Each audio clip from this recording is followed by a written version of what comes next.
et bienvenue sur ma chaîne. Alors, est-ce que vous avez passé un bel été? J'espère pour vous. Donc ça y est, nous arrivons au mois de septembre, c'est la rentrée et je reprends donc mes tirages mensuels par signe astrologique. Donc, ce tirage s'adresse à tous les Sagittaires, donc Sagittaire en signe solaire, en ascendant ou en lunaire.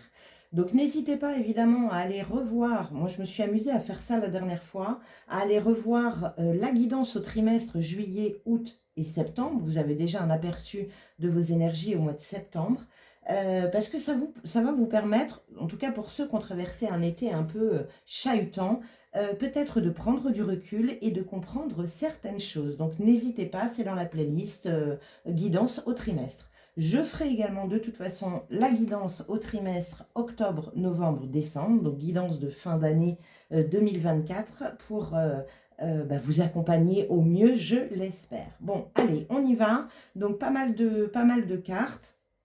Donc je vais accélérer la vidéo, sélectionner vos cartes et on se retrouve tout de suite après.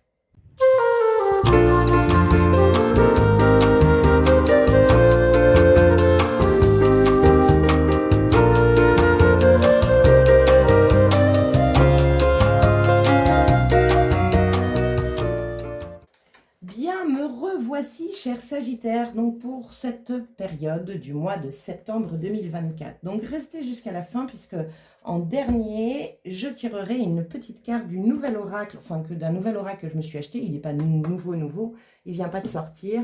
C'est l'oracle de Lulumineuse avec Margot Motin. Voilà, allez, on y va, c'est parti. Alors, ici, nous avons l'énergie générale de votre mois de septembre. Nous avons l'empereur. Bon, donc l'empereur parle de travail. Quelle rentrée, j'ai envie de vous dire, les Sagittaires. Le travail, vous avez envie de travailler, vous avez envie d'organisation, vous avez envie de rigueur, vous avez envie que ce soit carré, clair. Donc ça, c'est plutôt chouette. L'empereur, il a aussi le côté un peu rigide, hein, le 4, le carré. Hein. Donc attention, si il y a des petits imprévus qui viennent je dirais, mettre un petit grain de sable dans l'engrenage que vous aviez prévu. Ne soyez pas têtu, borné. Accueillez le plus possible les choses parce que vous ne savez pas tout. Hein. Donc, laissez de la place à l'univers de vous montrer aussi certaines choses. Bon, allez, on continue. 3 axes importants pour ce mois. Le premier, nous avons l'école, donc l'apprentissage. Ça peut parler de formation, ça peut parler d'enseignement. Donc, je sais que juillet, août, enfin cet été a été riche d'enseignements pour beaucoup d'entre nous, surtout par rapport à notre savoir-être, bien sûr. Il y a des choses qu'on a pu comprendre. Certains même ont eu des éveils de conscience sur certaines choses. Donc, on peut continuer à être là-dedans. Alors, ça peut être un retour aux études pour certains. C'est la rentrée scolaire aussi. Hein. Donc, mais il y a du nouveau. Vous avez peut-être aussi envie d'apprendre de nouvelles choses ou de faire un nouveau travail ou voilà, vous avez envie peut-être de ça. On continue. Deuxième axe important, la communication. Donc communiquer, les médias, les conversations, tout ce qui est réseau, tout ce qui est nouvelles qui arrivent, on peut parler de vous. Ou en tout cas, faites-vous connaître par rapport à votre travail. Osez dire les choses, ça peut être ça aussi. Osez communiquer, osez demander ce que vous avez envie d'apprendre, etc., etc. Troisième axe important, nous avons le chakra racine. Donc là, le chakra racine, c'est l'ancrage, c'est la stabilité, c'est la sécurité, avec l'empereur aussi. Hein. Donc, ça peut être un conseil, c'est restez bien ancré, ne vous baignez pas d'illusions. Le 4, l'empereur, il est factuel, il est concret. Il n'y a pas vraiment beaucoup d'émotions. Il est carré de chez carré, hein, on ne peut pas dire mieux. Hein. Donc, ancrez-vous bien de façon à pas, vous éparpiller dans une communication, dans ce que vous voulez vraiment ou pas. Il peut y avoir de ça. Ancrez-vous bien sur ce mois de septembre. Bien, on continue. Quel est votre état d'esprit au mois de septembre? Nous avons le 2 d'épée. Ah, il y a un choix à faire, il y a une direction à prendre. Pour certains, ça va parler de travail, ça va parler de choix de formation. Donc, allez me chercher de l'information, allez vous renseigner, regardez sur Internet, appelez des gens, qui peuvent vous aider dans un domaine d'activité que vous aimeriez. En tout cas, le 2 d'épée, là, il y a une dualité intérieure. Vous ne savez pas trop quel chemin prendre. Il peut y avoir une hésitation ici. C'est pour ça qu'on vous dit de rester bien ancré, parce que votre mental peut justement vous faire un peu trop hésiter. Encore une fois, les vrais choix de vie ne se font pas avec la tête, mais se font avec le cœur. On continue. Qu'est-ce qui vous chiffonne du coup? Le 7 d'épée, vous avez peur de vous tromper, vous avez peur de vous faire avoir peut-être. Il y en a certains, et j'en croise dans mon cabinet, c'est « Ah, j'adorerais faire ça, mais j'ai peur de ne pas choisir la bonne formation » ou « J'ai peur de me faire avoir par un formateur qui n'est pas loyal et honnête. » Donc, ce qui vous chiffonne, c'est ça, c'est peur de vous faire avoir. Bon, donc allez me chercher l'information, communiquez, regardez les avis. Vous avez peut-être peur de ne pas assez vous écouter. Et est-ce que c'est pas une simple envie? Est-ce que je vais pouvoir aller jusqu'au bout? Est-ce que... Beaucoup trop de questions, beaucoup de mental, là. Beaucoup, beaucoup, beaucoup de mental. On continue, cher Sagittaire. Allez, quel est votre défi, justement? Le 5 de coupe, voir le verre à moitié plein plutôt que le verre à moitié vide. En fait, avec le 5 de coupe ici, par rapport à votre forme pensée, vous êtes plus focus sur les choses que vous risquez de perdre ou les choses négatives, plutôt que de vous nourrir de cette énergie de cœur et de cette passion que vous pouvez ressentir. Donc, c'est comme si vous vous mettiez vous-même des bâtons un peu dans les roues, là. C'est possible. Ou vous allez vous concentrer plus sur la difficulté, la pénibilité de ces premiers pas, plutôt que de vous remplir, on va dire, de cet engouement à la nouveauté. Vous voyez ce que je veux dire? Alors, on continue. Donc, le défi, c'est justement d'aller découvrir ces couples, hein, d'aller chercher l'information, d'aller d'oser faire le premier pas dans un apprentissage, dans des études, dans une formation, dans un changement de travail. Apprenez quelque chose de nouveau, osez. On continue. Quelle est l'énergie positive, celle qui vous tire vers le haut? Ah, super. Nous avons la roue de fortune. Il est temps de fermer une porte pour en ouvrir une nouvelle. On est un petit peu là-dessus. La roue de fortune, on est sur une arcane majeure, c'est pas rien. Donc c'est l'énergie positive et vous avez une arcane majeure. Donc c'est important. C'est-à-dire que là, c'est une fin de cycle. Vous la sentez depuis peut-être un petit moment et là, il est temps d'enclencher ce nouveau cycle qui démarre. Donc de décider, d'oser aller là où votre cœur vous appelle en fait. C'est possible, hein, on est là-dessus. Quelle est l'énergie négative? Le 8 de bâton. Le 8 de bâton, on parle de synchronicité, on parle de messages divins, on va dire. Hein. Donc votre point négatif, c'est peut-être de ne pas assez écouter votre petite voix intérieure. Ça peut être aussi de ne pas oser saisir l'opportunité qui s'offre à vous dans ce mois de septembre.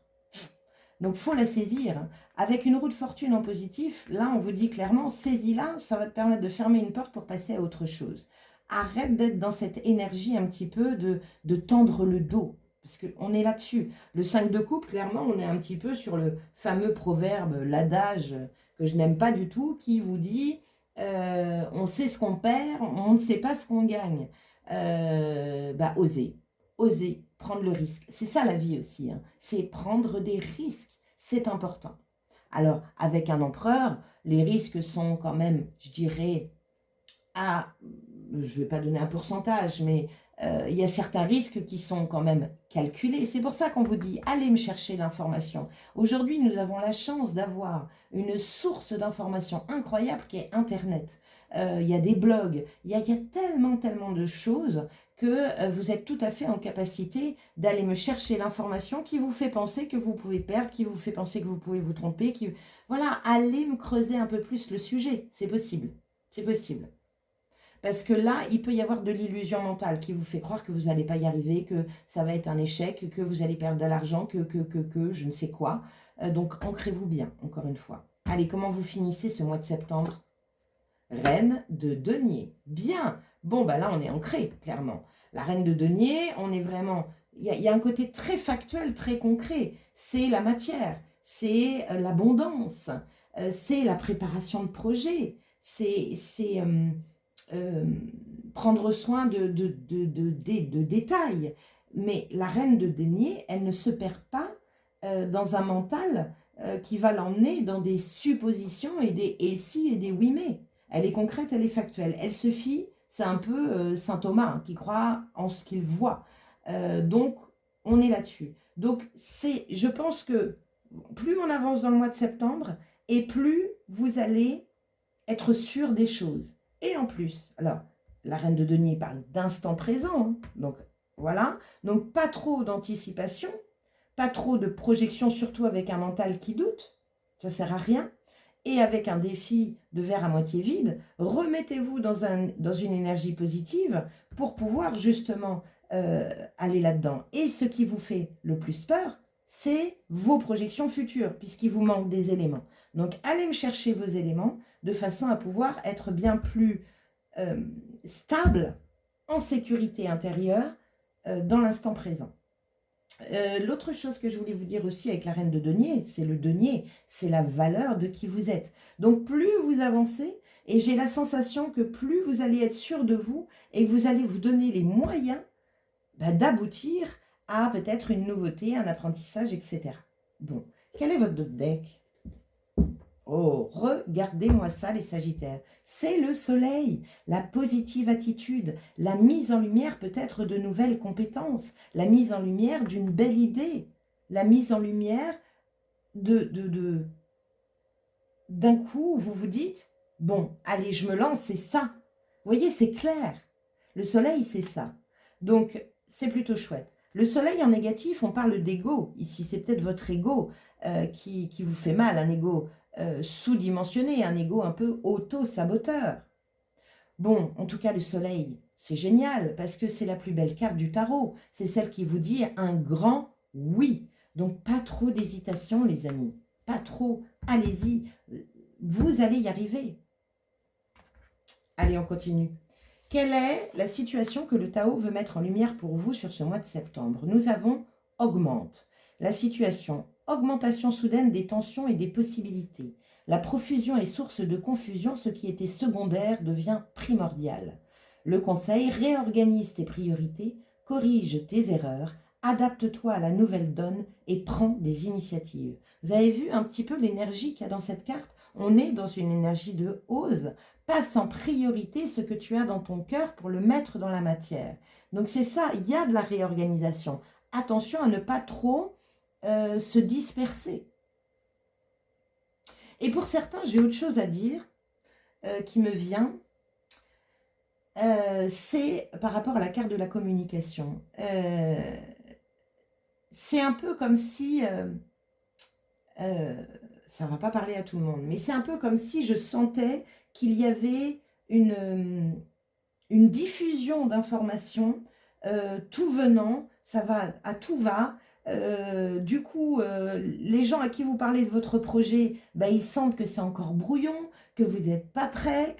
Donc, si j'ai un conseil à vous donner, avancez seul dans un premier temps, c'est-à-dire intérieurement en tout cas. Essayez de trouver le plus possible la clarté d'esprit dans le projet. Faites-moi ressortir ce denier. Ce denier, c'est ce projet. Voilà. Essayez de le clarifier un maximum. Donc, on va aller à la recherche d'informations. Mais n'en parlez pas tant que vous êtes balbutiante, tant que vous êtes dans cette hésitation et cette énergie de peur de se faire avoir ou de peur de se tromper. Vous voyez ce que je veux dire? Parce que plus vous allez être clair avec vous-même et plus ça va être clair pour les autres. Et vous allez générer une autre énergie, d'accord? Et une énergie qui va complètement aller dans la découverte de ces deux super coupes. La coupe, c'est les émotions, mais c'est aussi la créativité. Vous avez des choses à découvrir ici. Creusez. Super. Allez, on continue. Allez, on va regarder votre vibration colorée pour ce mois de septembre. Nous avons quoi? Le rose framboise. Nous sommes sur le chakra numéro 4. C'est quoi? C'est le chakra du cœur. Donc, écoutez votre cœur plus que votre tête. Votre tête, là, elle vous fait énormément hésiter. Alors, mots-clés associés, guérison, réparation, réconciliation. Donc, il y a bien une énergie d'un nouveau cycle aussi qui démarre là. Et qui va, j'espère pour vous, puisque c'est un défi, ça va dépendre de vous, qui va vous remettre dans cette énergie de positive attitude. Alors, la maturité à laquelle vous amène le rose framboise est une étape importante dans votre verger intérieur. Le fruit est mûr, il est temps de le cueillir pour le libérer de son tuteur. Au-delà de sa gourmandise sucrée, cette couleur vous propose de faire le point sur vous-même avec bienveillance et ouverture. Vous sentez-vous réellement détaché de vos blessures d'enfance et ou de vos traumatismes plus récents? Vos pensées, vos attitudes, vos actions et vos sentiments sont-ils légers, fluides et libres? Regardez-moi avec ce défi-là. Reste-t-il de la culpabilité, de la honte, de la jalousie, du jugement négatif ou un complexe d'infériorité ou de supériorité qui pourrit de jour en jour un peu plus? Ne les laissez plus gagner du terrain en prenant les choses en main. En vous réconciliant avec vous-même, vous vous réconcilierez également avec les autres. Oui, vous allez gagner en clarté.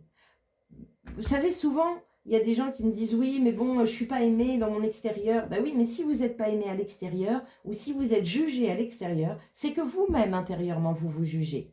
Et comme on a un état d'esprit où on est dans une hésitation, dans un choix, plus vous allez communiquer sur cette hésitation, sur cette tergiversation, moins les gens vont vous suivre.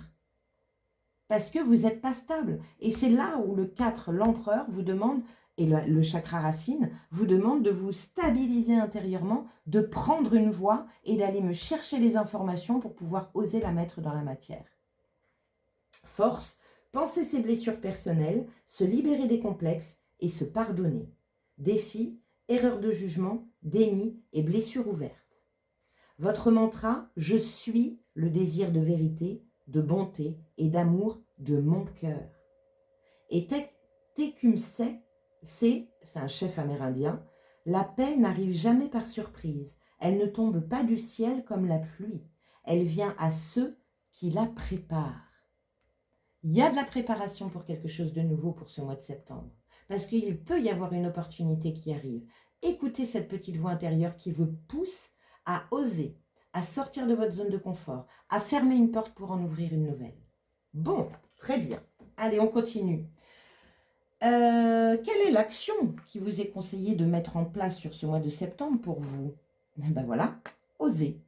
Une idée merveilleuse fleurit en toi. Il est temps de faire taire ces peurs qui la détruisent. Inspire, 3, 2, 1, lance-toi, jette-toi à l'eau et ose. On ne peut pas dire mieux, c'est un super conseil d'action. Osez, même un petit pas, mais allez me chercher de l'information. Allez me la chercher pour vous rassurer et pour vraiment, mais prenez cette voix qui est à l'intérieur de vous. Elle est chouette. En tout cas, on vous encourage. Allez, quel est le gardien mystique qui veille sur vous sur ce mois de septembre et quel est son message? Nous avons la libellule, âme ancienne, lucidité et talent. Affirmation, une vérité supérieure me guide vers une vie de grâce et de liberté. Waouh! Donnez-vous le temps d'avancer pas à pas vers l'accomplissement de votre destinée. Vous vous sentirez plus compétent et plus fort lors des prochaines phases de votre vie que lors des précédentes où vous étiez plus frustré. Au fil du temps, vous développez vos capacités et devenez un spécialiste talentueux dans votre domaine. Soyez patient et appliquez-vous, car grâce à vos efforts, vous deviendrez un expert exceptionnel en temps voulu. Appuyez-vous sur votre vous supérieur et faites confiance à votre vision intérieure, même si elle diffère de votre façon habituelle d'envisager la vie. Autorisez-vous à changer de direction lorsque cela est nécessaire pour rester en harmonie avec le chemin de votre vie. Waouh! Super, merci chère libellule. Écoutez bien, c'est chouette, hein? Il y a une réorganisation là. On vous pousse à changer des choses pour gagner. Donc arrêtez d'hésiter. Vous devez le sentir en vous et n'hésitez pas, bien sûr, à commenter cette vidéo pour me raconter un petit peu ce que vous vivez. Allez, on finit par le fameux oracle de Lilou, pas du tout, pas de Lilou Massé, c'est de Lulumineuse, pardon, et de Margot Motin. C'est le petit conseil pour voir un petit peu ce qu'on a à vous dire sur ce mois de septembre. Alors bien sûr, en attendant, n'hésitez pas à liker, à partager, à commenter et à vous abonner à ma chaîne si ce n'est déjà fait. Et puis, allez voir votre signe ascendant et votre signe lunaire pour bien sûr compléter ce tirage. Allez, cher oracle, quel est le conseil que vous donnez à tous les sagittaires en signe solaire, ascendant ou lunaire pour ce mois de septembre? C'est les grandes cartes, vous avez vu. Alors, qu'est-ce qu'on a? Zen attitude. Moi, je fais le méga lotus inversé force rouge. C'est une version très décontractée. Donc, on se lâche la grappe, là. Home. Pince tes index avec tes pouces en adoptant la position du lotus, la tête droite et les yeux fermés, comme si tu avais fait ça dans une autre vie. Relaxe-toi. Et si ça ne marche pas, tu peux toujours rire de toi-même, car le rire zénifie tout le corps, et tu en as bien besoin. Bon, ben oui, trop de mental là. Il est temps de lâcher, de se faire du bien, et afin de pouvoir justement, je dirais, se connecter plus à cette petite voix intérieure en vous. C'est elle qui vous guide, tout vous le dit. Donc, cool. De toute façon, la roue du destin, comme on l'appelle, la roue de fortune, la roue du destin, c'est votre destinée. Elle est là pour vous montrer que vous êtes à la fin d'un cycle et que vous devez commencer quelque chose de nouveau. Il y a une nouvelle aventure qui s'ouvre à vous. Alors, osez, les amis sagittaires. Et si vous sentez que vous avez du mal à passer ce cap-là, que vous avez du mal à y voir clair, eh bien, n'hésitez pas, allez voir mon site www.l'invitationvoyage.fr. Je peux certainement vous aider à décanter tout ça, à défricher tout ça. Donc, appelez-moi, vous remplissez la petite fiche contact, je vous appelle et on prend rendez-vous. Allez, sur ce, je vous souhaite à tous et toutes une belle rentrée de septembre, un bon mois et à très bientôt. Ciao!